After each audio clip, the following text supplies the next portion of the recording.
have to start with some of the biggest breaking news of the afternoon today, and that is that Everton and Nottingham Forest have both been charged with breaking financial regulations, the profit and sustainability regulations. This would be the second time potentially that Everton face a points deduction for breaking these rules and essentially losing too much money. Nottingham Forest, who have spent heavily and bought a lot of players since returning to the Premier League, have also been charged and will be referred to an independent panel. The Premier League believe these are cut and dry cases, and they think they'll be resolved, and both could get points deductions before the end of this current season. I want to throw this out to the panel, really, because it does appear now the Premier League are trying to come down very, very hard on clubs that are losing money now. They need to hire Man City and Chelsea lawyers. That's what they need to do. The Nottingham Forest and Everton. I think this is the best advice I can give them. I am available. Man City lawyers, Chelsea's accountant. I think that would work very, very well. But to be honest, I was just in discussion with Savan LB about this, and I want to keep it simple. What is happening with the Everton is why FFP were brought in, is because the owner is taking loans and the club is in debt, and if he and he's not that rich like City owner or Toboli, whatever, and he doesn't want to pay the debt, so the club now is operating on a loss. Imagine if this loss was 200-300 million. That's 10th of his wealth, and that's why FFP is here, to prevent clubs from going bankrupt and overspending without having the financial capabilities of paying your expenses. Not everyone has a state-owned club. This is exactly why City, people are saying that City, you're backed by a lot of money, but that's why FFP is here. Because if this continued, imagine if this continued for years without someone stopping Everton and Nottingham Forest, they could have gone bankrupt while being in the Premier League. We could say, no, it won't happen. You make so much money in the Premier League. This is why FFP is here. It could have been done differently, but you see the proof now that teams in the Premier League can operate on a big loss, a big loss. Yeah, I mean that you can, but those big losses. If you don't, if Everton obviously haven't turned those losses, the money they've spent into European positions and trophies and going further up the table, and then in turn they have got a new stadium coming which will generate more money. But when you're successful, you generally get paid more by sponsors. Maybe they thought the Super League, I think some of these owners thought the Super League might be here by now, which is another way of generating money. And I think you're absolutely right. I get certain fans of certain clubs look at FFP and profit and sustainability as a mechanism to stop them from growing. But we know that's a lie, because if FFP was brought in to stop Man City, then how on God's green earth have they just become treble winners? It doesn't stop anybody with good owners, because obviously they haven't been stopped. Newcastle got new owners 2 years ago and they're already back in the Champions League last year.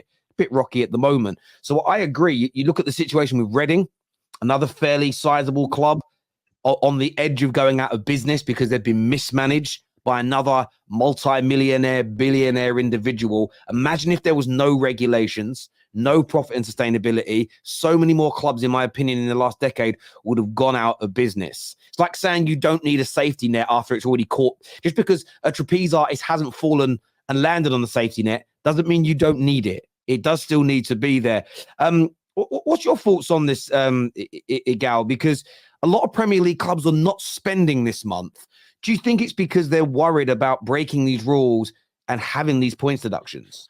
I think we also have to look at the fact that we had an unprecedented transfer window last January, where the Premier League alone spent around 760 million as a total, the entire league. So it was like, with the big outlay last January and a big outlay in the summer, there was always going to be eventually a slower window.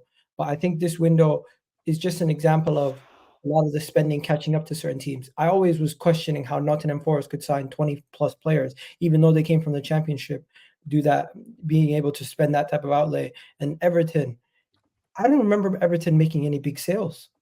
So at least Chelsea and Man City, as much as they buy a lot of players and they get a lot of criticism for the amount of money they spend, they always sell pretty well. Richarlison. Hey, Richarlison is probably the only one we can name, or go back to Johnny Evans, not Johnny Evans. What do you call it? The guy at Man City. You know what I mean? So it just goes to show you that this is catching up to them, and this transfer window, it might be quiet, but hopefully it picks up near the end of the transfer window because it's starting to get a little bit boring for me. I need to see a little bit that's more what you hope, to challenge in the league and not be in a top 4 race. I get it. We get it. Hey, That's I think exactly everybody what you would want, would bro. everybody That's would agree exactly with what me. you want, bro. We know that. I don't know why you think And that, I'm with you, bro. I'm with you. I want the Arsenal reality to is, compete. I think everyone would What- agree that the transfer window has been slightly boring. And compared to last year, where Mudryk was being touted for 2 clubs, you had people talking about, if I'm not mistaken, Enzo went in a January window also. So it just goes to show you the money that was spent last year. It's ridiculous. It's crazy. I do think it's to do with profit and sustainability rules. It has to be, because I get for a little while people thought this was maybe Arsenal pulling a PR fast one to their fans. I know we can't afford to spend this January. Man United Newcastle fans getting that line. But it's the fact that there's so many clubs. It makes you think it has to be the fact that they're talking about, if you break it this year, you may be deducted at the end of this season. So Arsenal drop 100 million on Tony, great. He scores the goals, great. They win the Premier League, great. But then the day before their crown, they're deducted 10 points. What's the point? It doesn't make sense to break these spending rules. What I want to throw out there, though, we've got a lot of comments talking about this. There's a lot of outrage today, though. You know, we don't really cover Forest and Everton per se on the Top 6 show, but there's a lot of outrage from people saying the Premier League are just going after small clubs, whilst Manchester City do what they want. Trending right now, I'll come back. Trending right now on Twitter are these 2 different phrases. One of them is City and Chelsea. The other one is but City. As we know, Chelsea have reported themselves for financial irregularities, offshore payments, and the potential that they have cheated and circumvented these profit and sustainability rules over the past decade to ensure they can keep spending. We obviously all know about Manchester City's 115 charges, which that they believe will be resolved in 2025. But there is a lot of outrage from football fans that believe that Everton are being punished and Forest are now being punished, and our clubs are all not spending money, but yet Man City continue to spend, continue to win. Chelsea spend $1 billion, but there's no action being taken against them. Do you get a sense of that, Kate? Yeah, 100%. I mean, first of all, with regards to City, it's a massive embarrassment because obviously the UK government's got quite a good relationship with their owners, Sheikh Mansour, and the oil production and the importing. So it is really political, the whole City thing. I don't believe that if there wasn't that connection, something wouldn't have been done by now. For it to drag on for another year is ridiculous. I mean, I think it's 49 weeks now since they were served the charge sheet, and we're no closer to them even having a hearing, whereas Everton's was done super fast. But they haven't got the money that Everton haven't got the money that City have got. They can't afford to lawyer up like City have done and find these loopholes. I mean, Everton basically have said, you know, yeah, we're guilty, but, you know, it was COVID times and it hit us hard, whatever. Whereas Man City have denied everything. They've found every loophole in the book to try and drag it out for as long as possible. But for me, I said it last time I was on it, if they want to get it sorted, they need to put something in place to stop Man City dragging their asses, give them an incentive to get it sorted, whether it be a transfer ban or whether they freeze their assets. I don't know what the answer is, but they can just keep dragging this out. They've hired the best lawyers that there are, and it just isn't fair. I mean, I'm of the opinion if you cheat, you get punished. That's it. But it's not fair that it's taking so long, and City can just go about their business, you know, being top of the league or whatever, and could quite possibly win more trophies this year, when there's 115 potential charges hanging over their head and no one seems to be talking about it. City aren't dragging their feet. There are millions of documents to review. It takes a long time to review millions of documents. That's why it's going to take a long time. Especially when your lawyers are tying it up with this, that, and the other. Come on, What is this, that, and the other? Every loophole they can find, they've gone through. They straight away launched an investigation as to whether they could even be investigated. They've not held their hands up. They've not shown. They've basically come out and said that they've not held their hands up because they think they're innocent, though. No, but they've not shown the evidence that's been requested. They said in goodwill, Manchester City have not cooperated. They're in the process of disclosure, though, and as I say, there are millions of documents to deal with. It takes a long time to review those documents. You know, Man City fans can defend it to the hill. It's wrong what they're doing. And if it was a rival, you would be saying the same. But that's a hypothetical, so I can't really engage with that. The issue is that this isn't similar to the Everton situation at all, which is a very clear-cut instance of very basic financial breaches of however much money. The Manchester City allegations are much more serious, and therefore, if they are found guilty, the punishment will be much greater. There's a reason why we are talking about league expulsion, relegation, million points deducted, etc. It's just not a comparable situation. What one is much more extreme in accusation and severity. Therefore, the investigation needs to take a longer time. It's not a case of City are dragging this out and. But they are. I don't even know what the. Well, no, they aren't. I don't even know what the game would be to do that. At this moment in time, the legal teams for Manchester City and for the Premier League are in the process of document exchange and disclosure and reviewing said documents. Again, there is no conspiracy to. Pardon? At all. They haven't disclosed the accurate financial information. That's a fact. No, they are in the process of disclosing everything. It's been 49 weeks. There are millions and millions of documents here. We're not just talking about financial accounts. Pardon? I say it's a joke the way City fans defend their cheating club. It's not a City fan. You're up against a lawyer, Kate. I just don't. You can't forcibly accelerate a process which is incredibly complicated and which involves however much information. Are you a lawyer? That's the main issue. I am, yes.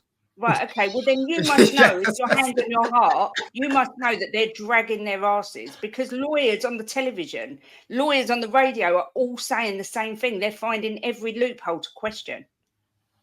But if the job of a Manchester City lawyer is to try to defend their client, why wouldn't they be trying to do that? I don't understand. Because if they're innocent, why don't they just give them the information they're asking for and job done? Because that's not how it works in arbitration. Yeah, because they're being paid to cover it up. There's a comment that's coming here. I like this. I'm liking this. I love it. That says City have questioned the entire panel of judges, bringing up what teams they support. Anything to delay. Okay. I don't really understand what the obsession with the delay point is. Anyway, even if we were to assume that they were delaying it, let's say for argument's sake they are delaying it. The end goal is still the same, so why does it matter? Can I ask you something, Nobbins? See the comparison. Just give me a second. Can I ask you something, Nobbins? No. If someone killed someone and their lawyer is so good, and they were found innocent, but they are guilty, in your heart, would you say that they are innocent?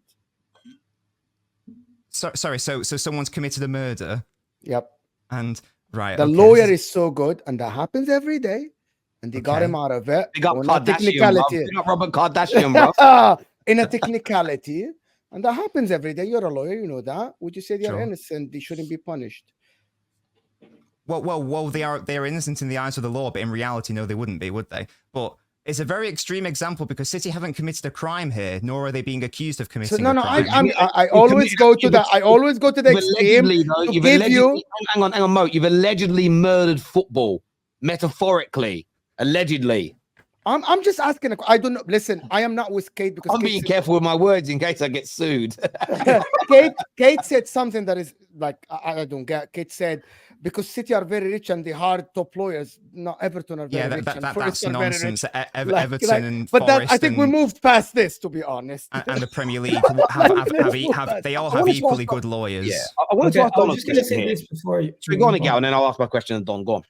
I was just going to say, Nobbins, can you not see from Everton fans' perspective or even a Nottingham Forest fans' perspective that they're looking at other cases that be taking so long and theirs being just quick, fast, you're getting a points deduction, you've already breached this is what you've done wrong. And can't you feel like they have the right to be like, oh, you know what? We feel aggrieved. We feel like they're punishing us over these other guys because they're bigger than us or they have more money than us, or their situation is a lot more different than ours. But why is ours so quick? Why are we getting punished? I honestly get why Everton. I thought he answered this actually. Feel like that. They're the ones saying the Premier League's corrupt, and they're looking at your situation and Chelsea's or other club situations, and they're saying, why aren't they getting the same treatment that we are?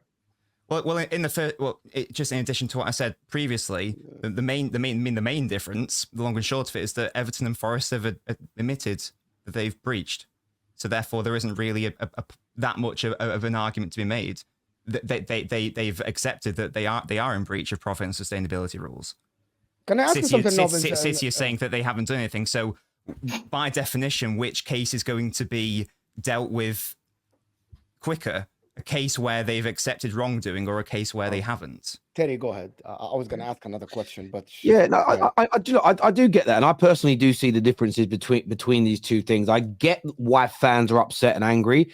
I blame it on the fact that the media companies don't have enough educated people on the screens talking about it. As harsh as that sounds, same with transfers. The fact that they don't have people every transfer window saying, please stop saying net spend, it doesn't exist, does my brain. If I ever took over as running Sky Sports, I'd literally sack any presenter that used the word net spend day one. Instant dismissal, no severance pay, you're gone. I'm serious. So they need to do that. Don, though, question.